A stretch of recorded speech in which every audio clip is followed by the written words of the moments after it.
আমার যদি ছেলে ধরে নিয়ে যায়, আমার আব্বারে ফোন দিয়ে বলবে তরুণ আমরা ধরে নিয়ে গেছি, 10 লাখ টাকা মুক্তিপণ দেন। আমার আব্বাকে কোবায় মাইরা ফেলান, আরো 2টা জন্ম দিব। আর আজকে এখানে ব্যবসায়ী আসছেন সবাই, এখানে তো মোটামুটি সবাই আলহামদুলিল্লাহ ম্যারিড, তাই না? আনম্যারিড কেউ আছেন একটু হাত তোলেন না। আরে তোমাদের কাছে মনে হয় না ম্যারিডটা খুব মজা আছে, খুব মজা? আরে ভাই এত শান্তি নাই, এত মহসিন স্যারকে জিজ্ঞেস করেন, এত শান্তি নাই। প্রথম 2-4 বছরই মজাই মজা, এরপরে আর ভাল লাগে না। এদিকে অফিসের প্রেশার, এদিকে বাসার প্রেশার, এদিকে ট্যাবলেট ক্যাপসুল সিরাপ বাসায়। হয় না ভাই, আগের মতো আর হয় না। 5-7 বছর পরে যেদিন মনে করেন এই সব পেরেশানি বাদ দিয়ে যেদিন বাসায় যাই, যেদিন আমার ফিল থাকে সেদিন বউয়ের ফিল থাকে না, যেদিন বউয়ের ফিল থাকে সেদিন আমার ফিল থাকে না। আর থার্সডে নাইট যেদিন দুজনের ফিল, সেই দিন পোলাকে আসো বাবা লুডো খেলে। কিন্তু শর্ত হচ্ছে আমার গুটি কাটতে পারবা না। আমাকে বাবারে তুই ঘুমা, তারপর দেখ কার গুটিটা আমি কাটি।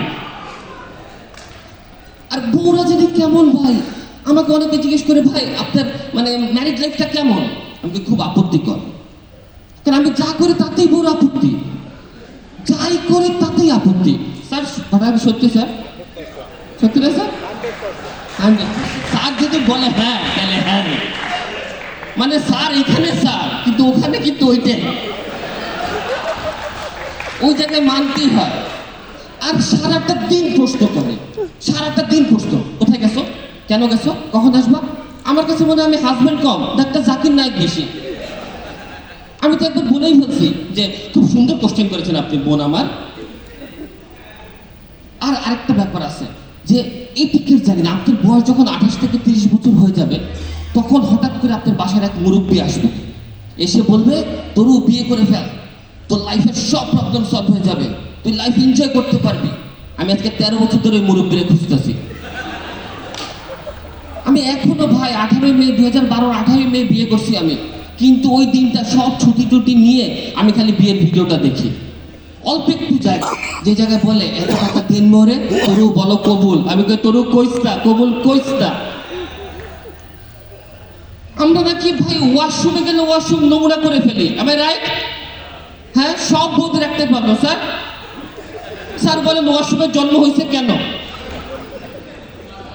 ওয়াশরুমে তো নোংরা জিনিসই ফেলবো, তাই না?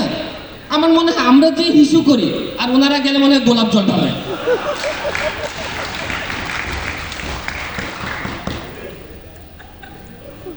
আমাকে একজন বলে আপনি বউ নিয়ে এত কথা বলেন, আপনি তো দুঃসাহস নেই। আমি বলি আমি যখন ঝগড়া করি বা কথা বলি, তখন আমার বউ হাঁটু গাইডে আমার সাথে কথা বলে। কি ব্যাপার আপনি এরকম? হ্যাঁ, আমি মহসিন স্যারের লোক, আমি এই লোক। তাই কি করেন বলেন তো, আমাকে একটু বলেন। আমি কিছুই না, ঝগড়া করে চিল্লা করে খাটের নিচে লুকায় যাই। ও লাড়ি একটা বাইরে হও বাইরে হও না, তারপরে অমায়িক, আমার বউ অমায়িক। আর একটা জিনিস দেখেন যে তাদের না কোনো ডাবল মিনিং অপশনই থাকে।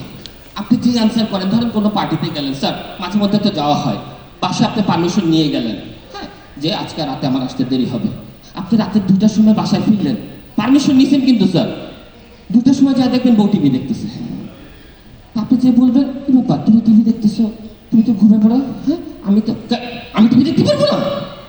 আরে ভাই রাগ করতেছো, আমি তো তোমার পারমিশন নিয়ে গেছি। হ্যাঁ, তুমি তো পারমিশন নিয়ে পার্টি করে ফেলবে, আমার তো সংসার, আমি তো সবকিছু করবো, তোমার তার কোনো দরকার নেই। আমি আমার ঘর পারবো, তোমার বাচ্চা পারবো। ভাই আমার মনে হয় কি রিমোট খুঁজতেছে আমি টিভি বন্ধ করার জন্য, কন্টিনিউস ঘুরতে থাকে। মানে বউ নিয়ে এত কথা বলে আমাকে বলেন তো, যে ব্যবসায়ীরা বউ আর ব্যবসার মধ্যে একটা মিল আছে, বলেন তো ভাই, মুরব্বী আপনি একটু বলেন, কেউ মাইক দিবেন?